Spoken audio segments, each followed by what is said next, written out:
प्रिय दर्शकों, मैं आप सबका इस क्रमबद्ध बाइबल अध्ययन कार्यक्रम सत्य वचन में पुनः स्वागत करती हूँ। मुझे आशा है कि पिछले अध्याय के द्वारा आप सब आशीषित हुए हैं। आज हम मत्ती रचित सुसमाचार अध्याय 21 के पहले 32 पदों का अध्ययन करने वाले हैं। इस भाग में हम यीशु के जीवन की एक अत्यंत महत्वपूर्ण घटना को देखेंगे कि यीशु राजा के रूप में यरूशलेम में प्रवेश करते हैं और लोग होशन्ना कहकर उनका स्वागत करते हैं। इसके बाद यीशु मंदिर को शुद्ध करते हैं और कहते हैं कि परमेश्वर का भवन प्रार्थना का घर है, न कि व्यापार का स्थान। तब हम अंजीर के पेड़ के सूख जाने की घटना के माध्यम से विश्वास और आत्मिक फल के महत्व को भी सीखेंगे। साथ ही महायाजक और प्राचीन यीशु के अधिकार पर प्रश्न उठाते हैं और यीशु 2 पुत्रों के दृष्टांत के द्वारा सच्ची आज्ञाकारिता और पश्चाताप का अर्थ समझाते हैं। आइए हम परमेश्वर के दास के द्वारा सीखें कि हम केवल शब्दों से नहीं बल्कि अपने जीवन और कर्मों से भी परमेश्वर की इच्छा को पूरा करें।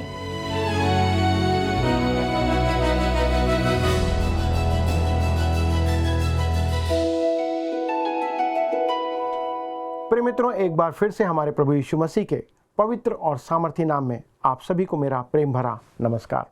मुझे पूरा विश्वास है कि आप वचन सीखने के लिए तैयार बैठे हैं।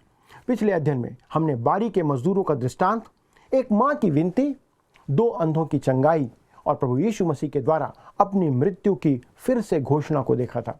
अब हम आते हैं मत्ती के 21 अध्याय में, जिसका विषय है औपचारिक तौर पर प्रभु यीशु मसीह यरूशलेम में प्रवेश करते हैं, मंदिर का शुद्धिकरण, अंजीर के पेड़ को शाप तथा जब महायाजक और शास्त्रियों के द्वारा प्रभु यीशु मसीह को चुनौती दी जाने पर आप देखते हैं कि प्रभु उनका विरोध करते हैं और 2 पुत्रों और स्वामी के दृष्टांत के द्वारा इस बात को प्रभु प्रकट करते हैं और अपने स्वामी के पुत्र को मार डालने वाली बात को वे उनके सामने रखते हैं। अब मत्ती की पुस्तक में गतिविधि इस अध्याय के निश्चित केंद्र बिंदु पर वापिस आ जाती है। प्रभु यीशु मसीह यरूशलेम में एक नई भूमिका में नजर आते हैं। वे शांति से यरूशलेम नगर में प्रवेश करते हैं। अब वह राजा के नगर में राजा होने का दावा प्रस्तुत करने जा रहे थे। दोस्तों, इतना स्पष्ट या साहसिक नहीं हो सकता था इस बात को, परंतु वह अपने दूसरे आगमन के लिए मंदिर को शुद्ध करते हैं। दोस्तों, यदि प्रभु वह नहीं है जो होने का वो दावा कर रहा था, तब यह बहुत दुस्साहस होता और यह बहुत गलत होता। प्रभु यीशु अंजीर के पेड़ को शाप देते हैं तथा इस प्रतीकात्मक भाषा के द्वारा उन धार्मिकों को जो उसको मारने की योजना बना रहे थे, उनको प्रभु यीशु मसीह चुनौती देते हैं और चुनौती का सामना करते हुए दृष्टांत के द्वारा प्रभु यीशु मसीह उन्हें फटकार लगाते हैं। इस बात को यहाँ पर हम देखते हैं। आप यहाँ पर प्रभु यीशु के निर्णायक और सुनियोजित विवादों को आमंत्रित करते हुए भी देखते हैं। वह कभी इतना अधिक राजा के रूप में दिखाई नहीं दिया जो चीज़ों को अपने हिसाब से नियंत्रित कर रहा था। क्रूस के करीब पहुँचते पहुँचते प्रभु यीशु मसीह राजा के रूप में और सामर्थ्य के साथ हमें नजर आते हैं। आइए मत्ती 21 अध्याय के पद 1 से 3 को पढ़ते हैं, जहाँ पर यरूशलेम में तथाकथित विजय प्रवेश हम जानते हैं। आइए पढ़ते हैं। जब वे यरूशलेम के निकट पहुँचे और जैतून पहाड़ पर बैतफगे के पास आए, तो यीशु ने 2 चेलों को यह कहकर भेजा, सामने के गांव में जाओ। वहां पहुंचते ही एक गधी बंधी हुई और उसके साथ बच्चा तुम्हें मिलेगा। उन्हें खोलकर मेरे पास ले आओ। यदि तुमसे कोई कुछ कहे तो कहना कि प्रभु को इनका प्रयोजन है, तब वह तुरंत उन्हें भेज देगा। दोस्तों, इस घटना में मुझे कोई चमत्कार की संभावना दिखाई नहीं देती है, जैसा बहुत से लोग समझते हैं कि ये कोई चमत्कार था, और मुझे लगता है कि यह सामान्य एवं स्वाभाविक परिस्थिति है। संभवतः जब प्रभु पहले यरूशलेम में थे, तब उन्होंने अपने किसी मित्र से भविष्य में इन पशुओं को उपयोग करने की योजना बनाई थी और उन्हें पहले से बता दिया था, और शायद उसने पहले से ही अपने मित्रों को इसका प्रयोजन बता दिया था कि क्यों वो उन्हें भेजेगा, और फसह तैयार करने को उनसे कह दिया था। और इस कारण प्रभु अब उन्हें कहता है, उसने कहा होगा कि वह अपने कुछ शिष्यों को तुम्हारे पास भेजेगा कि वे उसके लिए गधों को लेकर के आए, और वे कहेंगे कि प्रभु को इनका प्रयोजन है। यदि हम इसे इस रीति से देखते हैं दोस्तों, तो यह घटना और हमें रोचक लगती है। तब पद 4 और 5 में हम आगे पढ़ते हैं। लिखा है, यह इसलिए हुआ कि जो वचन भविष्यवक्ता के द्वारा कहा गया था वह पूरा हो। सियोन की बेटी से कहो, देख तेरा राजा तेरे पास आता है, वह नम्र है और गधे पर बैठा है, वरन लादू के।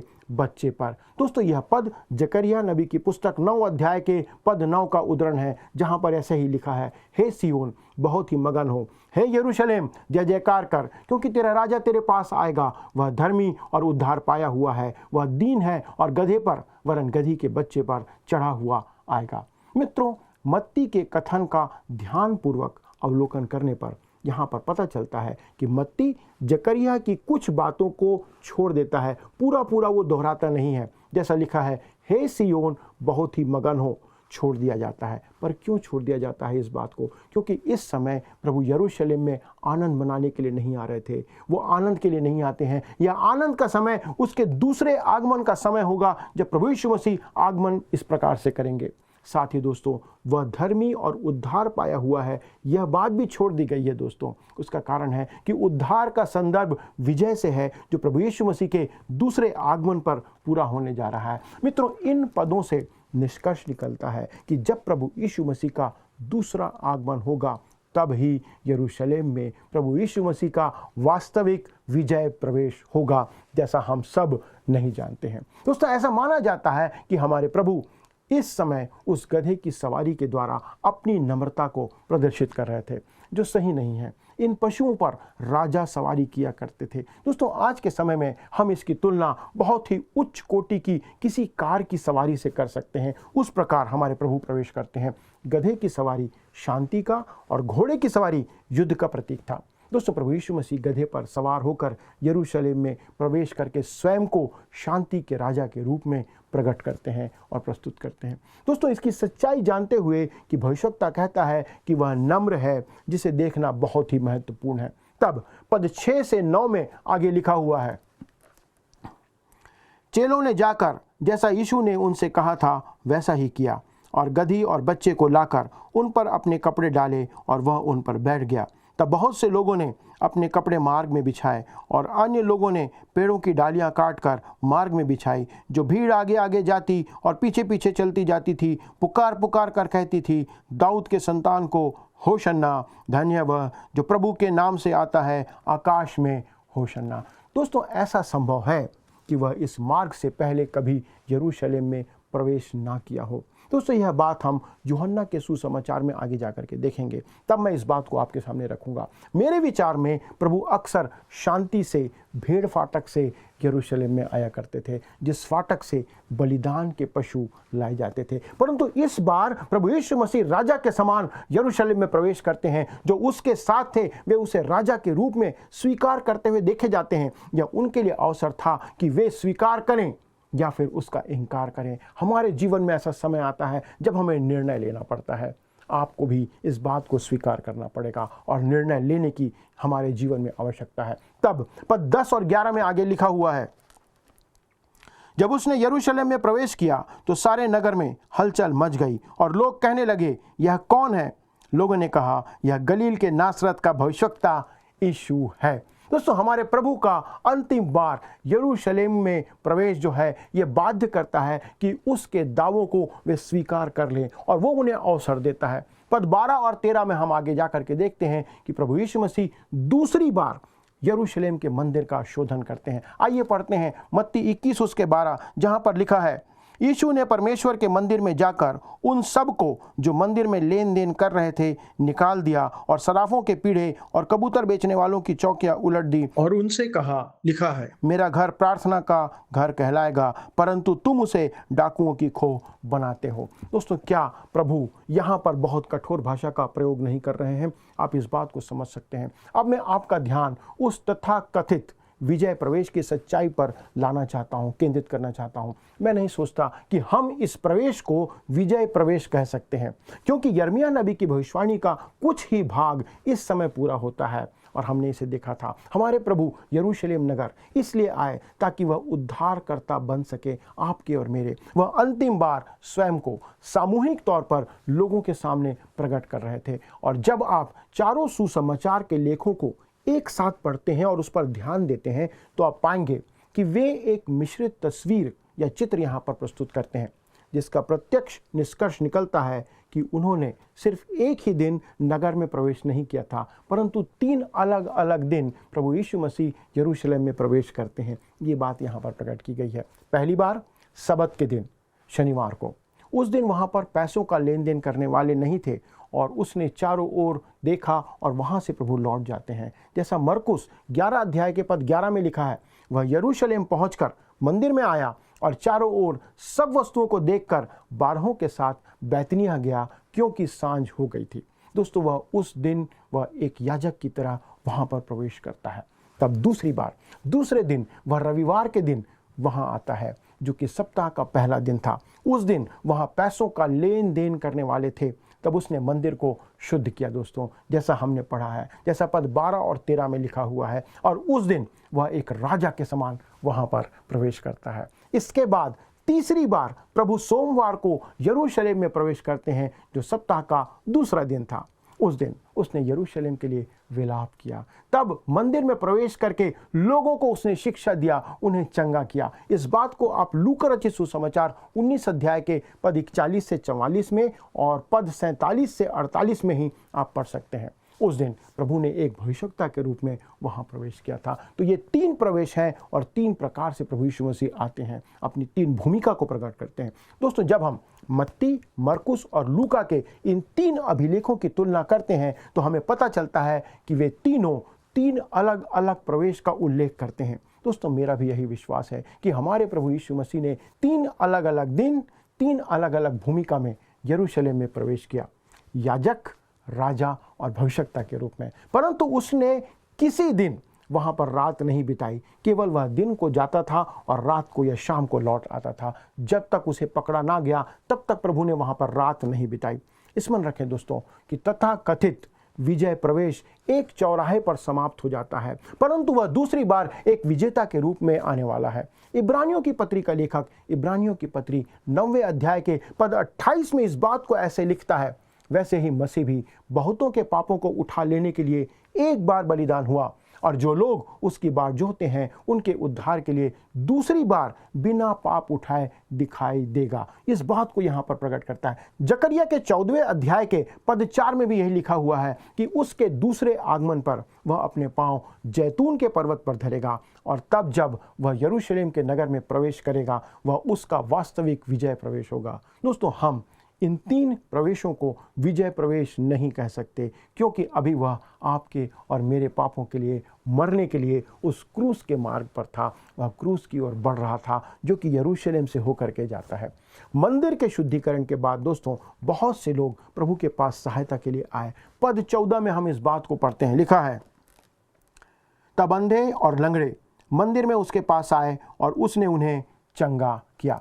ध्यान दीजिए दोस्तों कि मत्ती पुनः जनसमूह की चंगाई को महत्व देता है और प्रकट करता है। पद 15 में आगे लिखा है, परंतु जब प्रधान याजकों और शास्त्रियों ने इन अद्भुत कामों को जो उसने किए और लड़कों को मंदिर में दाऊद के संतान को होशन्ना पुकारते हुए देखा तो वे क्रोधित हुए। दोस्तों, प्रधान याजक और शास्त्री इससे प्रसन्न नहीं होते हैं। तब पद 16 और 17 में आगे लिखा है, और उससे कहने लगे, क्या तू सुनता है कि ये क्या कहते हैं? यीशु ने उनसे कहा, हाँ, क्या तुमने यह कभी नहीं पढ़ा, बालकों और दूध पीते बच्चों के मुंह से तूने अपार स्तुति कराई। तब वह उन्हें छोड़कर नगर के बाहर बैतनिय्याह को गया और वहाँ रात बिताई। दोस्तों, लिखा है, और वह उन्हें छोड़कर चला गया। दोस्तों, यह प्रभु के द्वारा धार्मिक अगुओं का त्यागा जाना था, उनका तिरस्कार करना था। बैतनिय्याह जाकर, लिखा है, उसने रात बिताई। जैसा मैंने कहा था, पकड़े जाने की रात तक प्रभु रात को यरूशलेम में कभी नहीं रुका, परंतु वह प्रत्येक अगली सुबह वापस यरूशलेम आ जाता था। मेरा विचार है दोस्तों कि यह सोमवार को प्रभु का तीसरा और अंतिम प्रवेश था, जिसे लूका महत्वपूर्ण बताता है। 18 और 19 पद में हम आगे जाकर के पढ़ते हैं, जहां पर आपको झुलसे हुए या सूखे हुए अंजीर के पेड़ के बारे में पढ़ने को मिलता है। आइए हम पढ़ते हैं 18 और 19। लिखा है, भोर को जब वह नगर को लौट रहा था तो उसे भूख लगी। सड़क के किनारे अंजीर का एक पेड़ देखकर वह उसके पास गया और पत्तों को छोड़ उसमें और कुछ ना पाकर उससे कहा, अब से तुझ में फिर कभी फल ना लगे। और अंजीर का पेड़ तुरंत सूख गया। दोस्तों, अंजीर के पेड़ की घटना की व्याख्या करने का प्रयास थोड़ा कठिन है।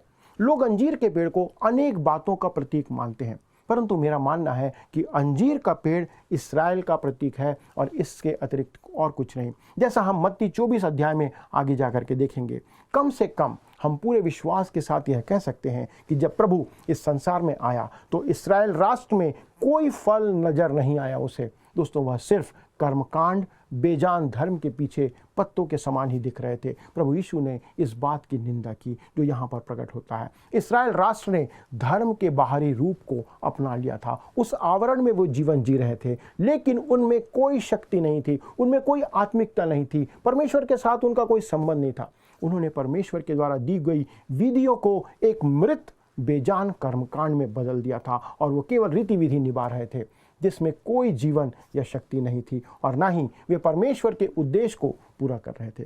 दोस्तों, मेरा भी ऐसा ही मानना है कि परमेश्वर अपनी कलीसिया के साथ भी वैसा ही बर्ताव करेगा जिसने प्रभु यीशु मसीह से अपना मुंह मोड़ लिया है। यदि आपने ऐसा किया है तो शायद आपके साथ प्रभु ऐसा ही बर्ताव करेगा। मेरे विचार में दोस्तों, अंजीर के पेड़ को शाप देना एक प्रतीक है, एक प्रतीकात्मक भाषा है। निश्चय ही उसने इस्राएल राष्ट्र को शाप दिया था, जिस कारण उन्हें 70 ईस्वी में एक विनाशकारी दंड का सामना करना पड़ा जो ऐतिहासिक तौर पर साबित हो चुका है। तब आइए पद 20 को पढ़ते हैं, जहां पर आगे कहता है, यह देखकर चेलों को अचंभा हुआ और उन्होंने कहा, यह अंजीर का पेड़ तुरंत कैसे सूख गया। दोस्तों, यह बात यहाँ पर है जब चेलों के लिए यह अचंभे की बात होती है। पद 21 और 22 में आगे पढ़ते हैं, प्रभु कहता है, यीशु ने उनको उत्तर दिया, मैं तुमसे सच कहता हूँ, यदि तुम विश्वास रखो और संदेह न करो तो न केवल यह करोगे जो इस अंजीर के पेड़ के साथ किया गया है, परंतु यदि इस पहाड़ से भी कहोगे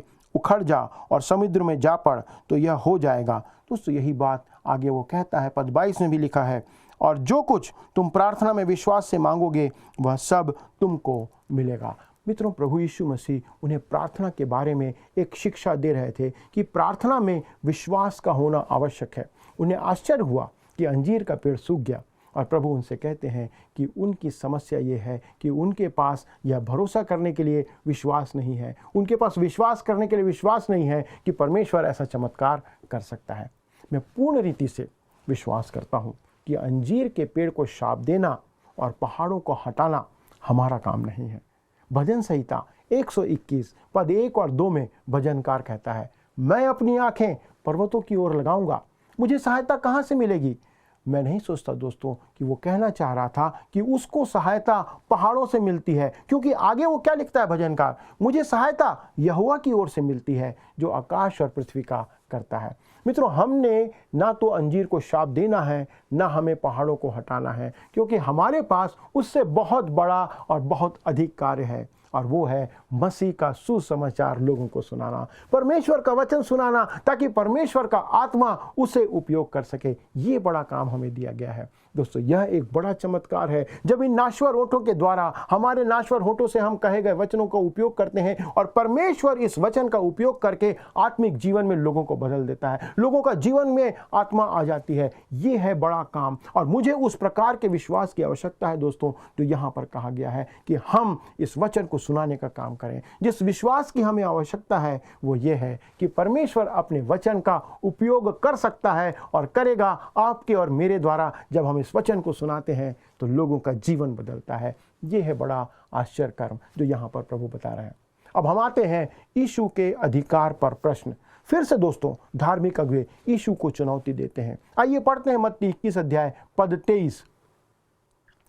वह मंदिर में जाकर उपदेश कर रहा था तो प्रधान याजकों और लोगों के पुरनियों ने उसके पास आकर पूछा, तू ये काम किसके अधिकार से करता है और तुझे यह अधिकार किसने दिया है। दोस्तों, जब धार्मिक अगुवे अपने व्यवहार में बहुत क्रूर और घृणित बनते जा रहे थे, क्या आपने ध्यान दिया कि वे यह प्रश्न नहीं पूछते हैं कि यीशु क्या कर रहे हैं या क्या कह रहे हैं। उनके आश्चर्य कर्मों का इनकार करने का उनके पास कोई भी आधार नहीं था, वे उसका इनकार नहीं कर सकते थे। वे सिर्फ उसके अधिकार पर ही यहाँ पर प्रश्न उठा रहे थे। और तब पद 24 में हम आगे पढ़ते हैं, यीशु ने उनको उत्तर दिया, मैं भी तुमसे एक बात पूछता हूँ, यदि वह मुझे बताओगे तो मैं भी तुम्हें बताऊंगा कि ये काम किस अधिकार से करता हूँ। अब दोस्तों, प्रभु उनसे खुद एक प्रश्न पूछते हैं जो 25 और 26 पद में हमें पढ़ने को मिलता है।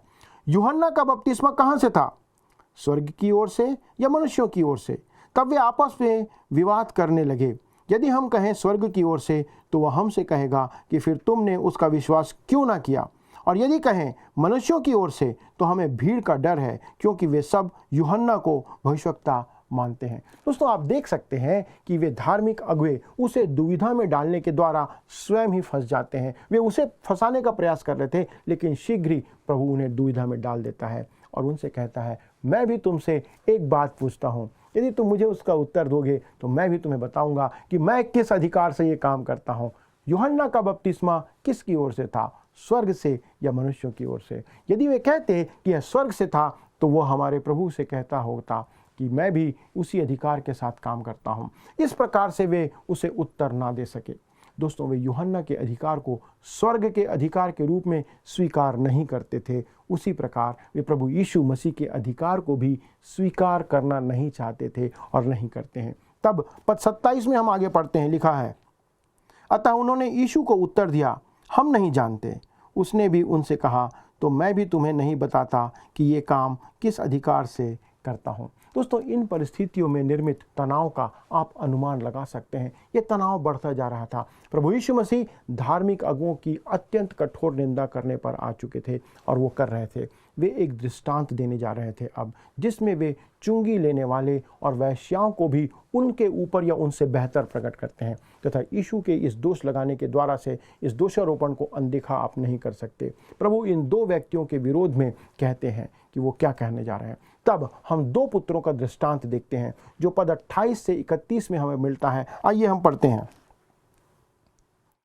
तुम क्या सोचते हो? किसी मनुष्य के दो पुत्र थे। उसने पहले के पास जाकर कहा, हे पुत्र, आज दाख की बारी में काम कर। उसने उत्तर दिया, मैं नहीं जाऊंगा, परंतु बाद में पछता कर गया। फिर पिता ने दूसरे के पास जाकर ऐसा ही कहा। उसने उत्तर दिया, जी हाँ, जाता हूँ, परंतु नहीं गया। इन दोनों में से किसने पिता की इच्छा पूरी की? उन्होंने कहा, पहले ने।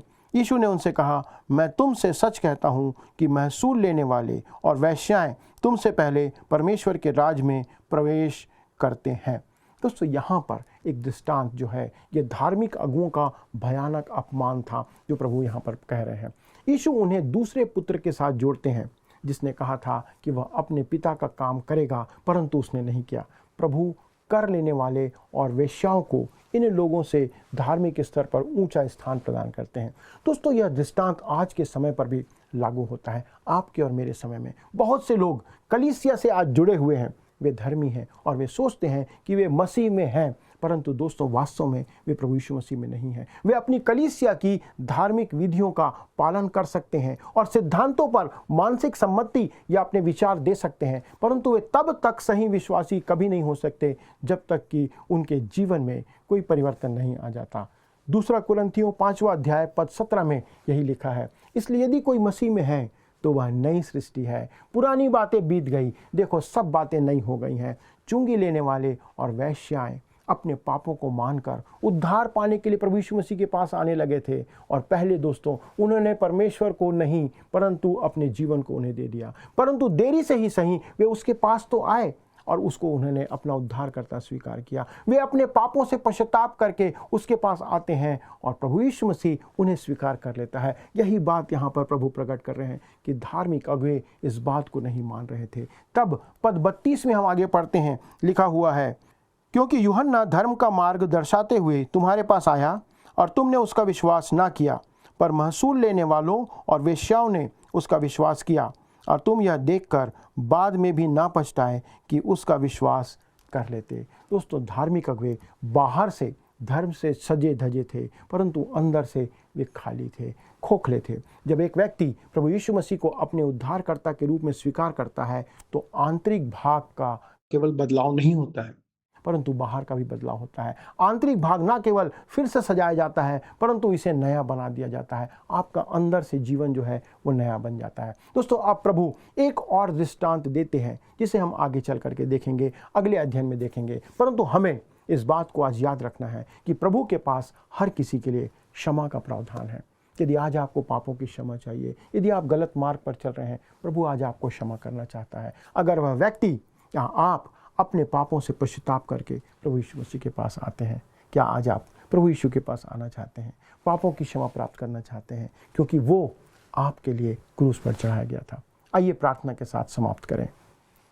स्वर्गीय पिता, हम धन्यवाद देते हैं सुंदर वचन के लिए, जो इस बात के साथ समाप्त होता है कि प्रभु हमें आपके पास आना है। प्रभु, आज हमारे कितने ऐसे दर्शक हैं जिन्होंने इस बात को स्वीकार किया कि उनका जीवन पाप में लिप्त है, गलत आदतों में लिप्त है, उनके विचार गलत हैं प्रभु, और वे गलत बातों के साथ चल रहे हैं। परंतु प्रभु, आज आपके वचन ने उनके जीवन में काम किया है, उन्हें इस बात को स्मरण दिलाया।